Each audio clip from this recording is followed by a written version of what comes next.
అవగాహన కల్పించారు. ఓటు హక్కును ప్రతి ఒక్కరూ సద్వినియోగం చేసుకోవాలని ఆయన పిలుపునిచ్చారు. ఓటు హక్కు ఉన్నంత వరకే ప్రజలకు విలువ ఉంటుందని, ప్రతి ఒక్కరికి ఎస్ఐఆర్ ఫారాలు అందేలా చర్యలు తీసుకోవాలని సూచించారు. నియోజకవర్గంలో ఇంకా ఫారాల పంపిణీ పూర్తి కాలేదని, బీఆర్ఎస్ కార్యకర్తలు బాధ్యతగా వ్యవహరించాలని కోరారు.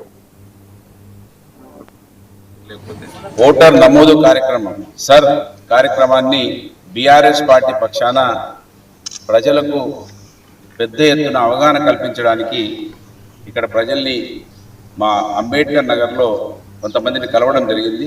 ప్రజలకు విజ్ఞప్తి చేస్తున్న, ఈ దేశంలో కనీసం గౌరవించబడతా ఉన్నాం బీసీలు, ఎస్సీలు, ఎస్టీలు, మైనార్టీలు అంటే అది ఒకే ఒక ఆయుధం ఓటు.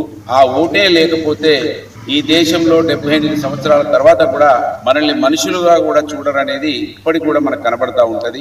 అంతని నియోజకవర్గం మొత్తం చూస్తే 25 నుంచి 30% వరకే ఫామ్లు ఫిలప్ చేసినట్టుగా మరి అధికారుల లెక్కల ప్రకారంగా తెలుస్తూ ఉన్నది.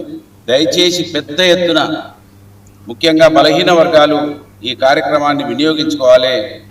ఓటే లేకపోతే మన వాడకు వచ్చే వాళ్ళు ఉండరు, మన ముఖం చూసే వాళ్ళు ఉండరు.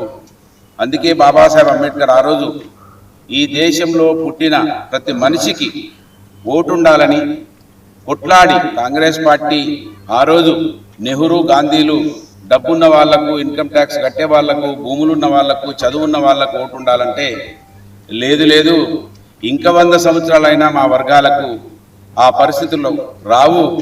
కనుక ఇక్కడ పుట్టిన వాళ్లకు ప్రతి ఒక్కరికి ఓటు ఉండాలనేది మనకు సాధించి ఇచ్చినటువంటి హక్కు. ఓటర్ నమోదు కార్యక్రమం